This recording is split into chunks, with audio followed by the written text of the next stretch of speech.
Hey everyone, this is Kevin from thechesswebsite.com, and today we are in round 8 of our coverage, the 2018 Tata Steel Tournament.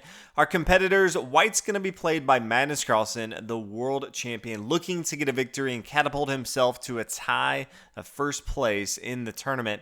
His opponent today playing the black pieces, Gawain Jones. If you're not too familiar with the 30-year-old English Grandmaster, he won the Challenger event last year at the Tata Steel. That's why he is in this tournament at the Masters level. But he is the lowest rated player in the tournament so far. But fortunately for him, he's having a great tournament. He's only 1 point off of first place. So looking to get a huge victory here and catapult himself near the top of the leaderboard as well. One thing about Gawain Jones is he likes to play very aggressive defenses as black. So always nice to see someone playing aggressive as black. Again, someone that likes to play aggressive for white. We'll go and get started with Magnus Carlsen. Pawn to e4, pawn c5, Sicilian defense, extremely aggressive. Knight to f3, pawn d6, pawn d4, normal exchange like we see in the Sicilian defense. Knight f6, knight c3, and then pawn to g6. This is the dragon variation, one of the more aggressive ways that black can continue in the Sicilian defense. What's interesting is afterwards, Magnus Carlsen says he was surprised to see the dragon variation from Gawain. Now, if you know anything about Gawain Jones, you know that he's a well-renowned author, and he literally has 2 books called The Dragon because this is his favorite defense in the Sicilian defense. As you can imagine, if you have a favorite defense, you might as well bring this out against the big boys, Magnus Carlsen being the world champion. So I don't think it was that big of a shock. I'm not sure if Magnus Carlsen actually was too surprised, but he did say that he did not expect to see the dragon events played. And Magnus Carlsen has 2 options here. He has more of the classical bishop to e2, castle on the king side. Your normal variation, not super aggressive, not trying to get into any sharp plays or difficult positions, but he decides to go more of the aggressive. Usually you'll see this if you're much higher ranked than your opponent. You want to get into these very complicated positions that you feel like at the end of the day that you can come out ahead. And that is the Yugoslav attack. And that is bishop to e3. Bishop g7, fianchetto on the king side, pawn to f3. So solidify this pawn chain and then play queen to d2, getting ready to castle on the queen side. And after this 2 sides castle, this is very, very sharp opening. Both sides are going to have very difficult positions, and anytime you see castling on opposite sides of the board, both sides are going to be just throwing everything they can at their opponent's king, just because they don't have to worry about extending pieces or the pawns, space on the board. They can just start attacking as much as possible. So definitely has an exciting game getting ready to take place. We see Gawain play pawn to d5, queen back here to e1, a pawn to e5, so really pushing in the center of the board. Then it takes on c6, pawn recaptures, and then after the knight takes here on d5, you see Gawain doing a good job of controlling the center of the board. He does have an isolated pawn here on c6. Magnus Carlsen has the better pawn structure, but you can see he's kind of just holding back right here, not trying to commit too much as far as his material past this 3rd rank here, just trying to feel his opponent out, see if there's any weaknesses, and then from there, continues his play. Bishop to c4, completing his development here. Bishop down here to e6, just defending this knight here on d5. Magnus plays king to b1. Want to make sure that you get it to a safer square here on b1. Rook to e8, and then knight to e4. Magnus Carlsen took 21 minutes on this move. He had a couple options. He has your normal pawn to h4, just starting to push everything on the king side of the board. I really like this move. Could have also played bishop to b3, really safe square, just more of a waiting move to see what your opponent's going to do. This is something that Bobby Fischer used to play a lot of. Bobby Fischer would sometimes even play pawn to a3, just camp his bishop back here. Did not want to lose this, wanted to put a lot of pressure on his opponent, especially since everything's being thrown at the king side of the board from black. Wants to make sure that he does have this light square bishop attacking his opponent. But in the game, decided to play knight to e4. e4. Didn't feel like he was great in this position, but knight to e4 is the move.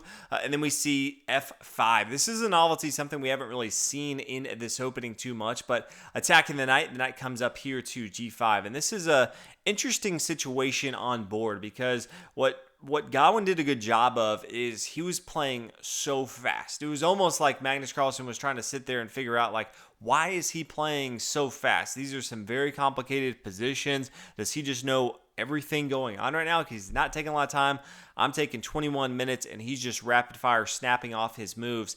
After knight to g5, you can see the bishop here on e3 is protecting it. Yes, this is attacking the bishop, so depending on if Gawain wants to exchange material, but this queen here on d8 is attacking. So want to make sure that Magnus Carlsen holds on to this material with his bishop here on e3. Gawain decides he does not want to give up his bishop pair, so brings the bishop back here to c8. And here's where things get interesting. Magnus Carlsen makes a huge blunder, and he plays pawn up here to g4.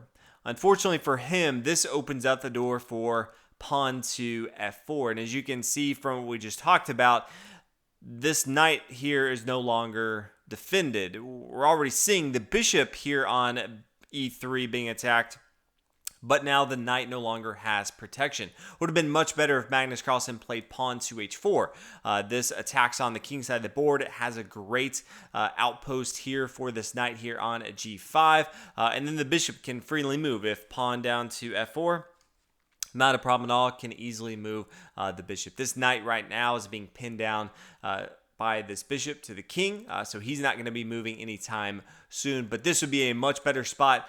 But Magnus Carlsen blunders a piece, and it was kind of interesting. After this happened, you started to see some of the players who had finished their games start to move around the table as they're walking by, seeing what's going on.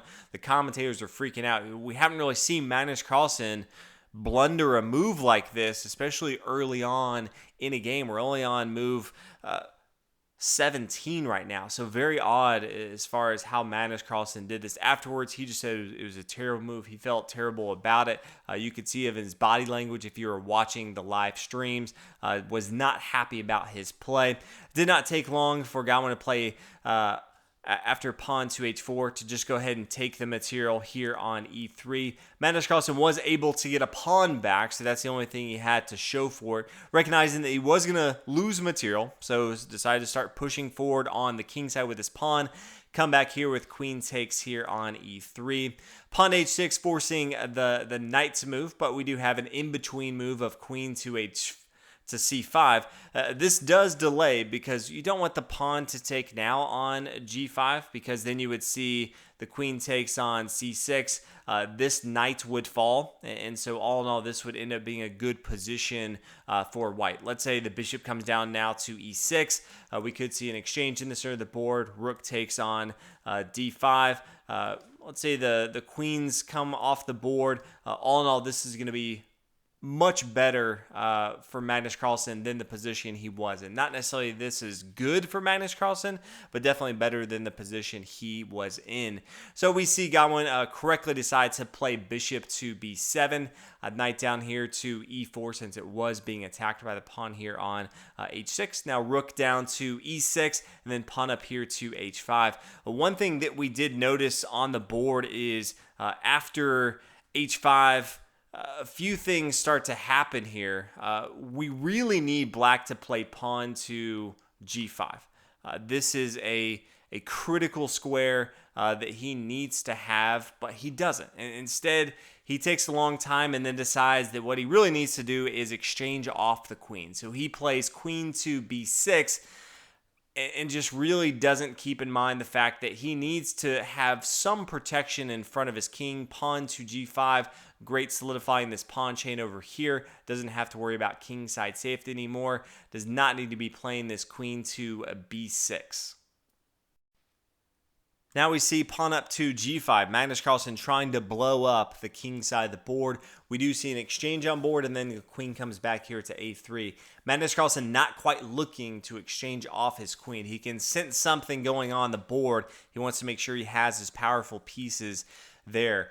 Right now, you can see the queen attacking this pawn on a7. The rook and the queen are both defending it right now. First, we see the rook to b8. So definitely getting it to a better square, semi-open file for the rook to get involved, but still holding down this pawn here on a7 by the queen. After pawn up here to b3, what's interesting is we see queen back here to d8. I think another option, much stronger for Gawain, would have been bishop to f8. Still holding down this pawn on a7. This does attack the queen here on a3, forcing Magnus Carlsen to move, and then he can reevaluate after that. But queen back here to d8 seems more of a defensive move, not really aggressive on the board right now. And then you see queen come up here, take here on a7. Then the pawn takes, rook takes here up here on h5, and you can start to see things are much weaker on the king side of the board. The rook can start to swing over here to h1 if he wants to attack.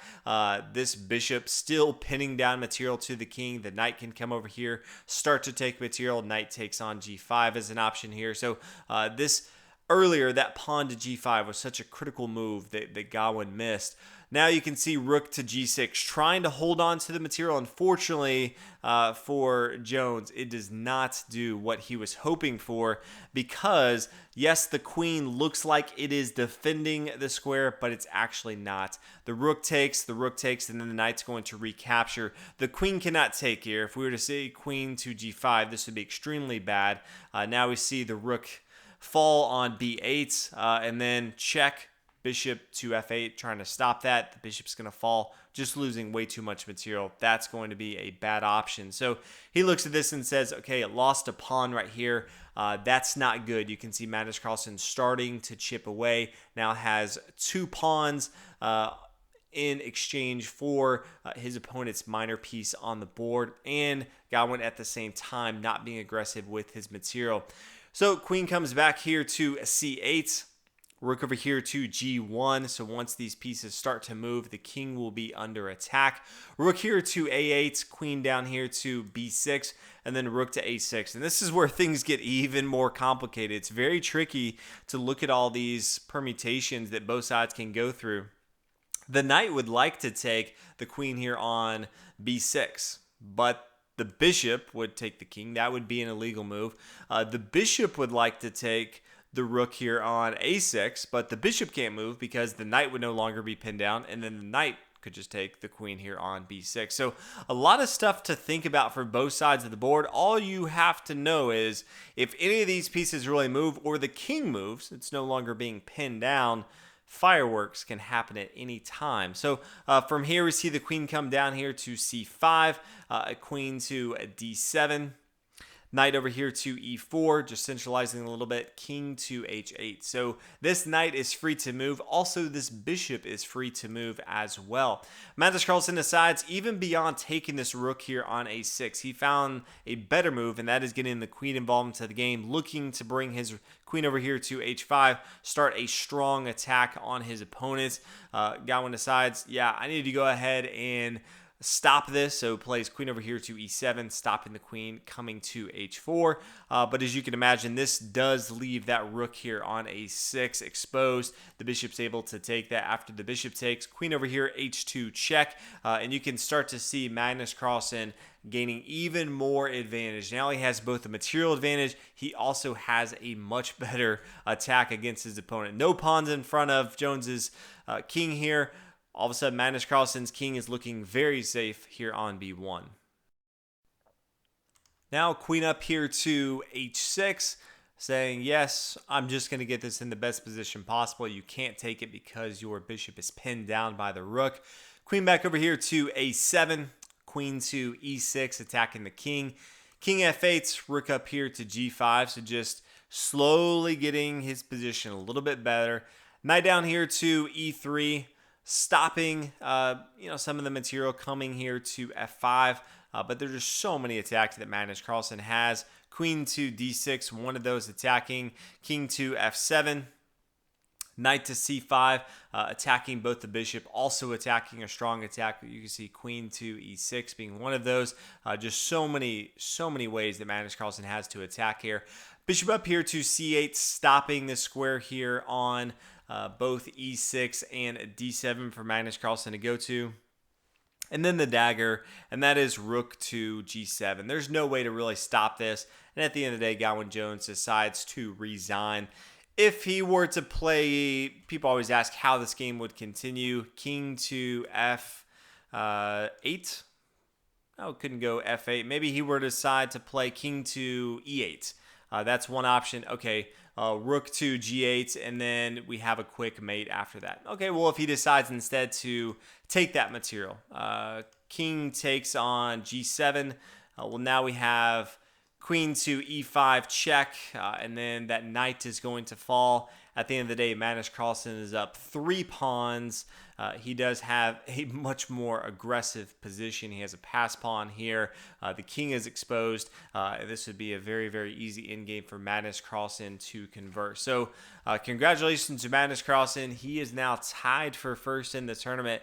Somewhat unfortunate for Gawain Jones. This is one of those games he'll probably look back. He always is not playing these high-level players. So this being his first real Masters tournament, playing against the best of the best, you could see that he had his opening. He was prepared. It went exactly like you could have hoped for. And at the end of the day, I think just maybe got a little nervous. Magnus Carlsen, even being down a minor piece, still going to put so much pressure on you.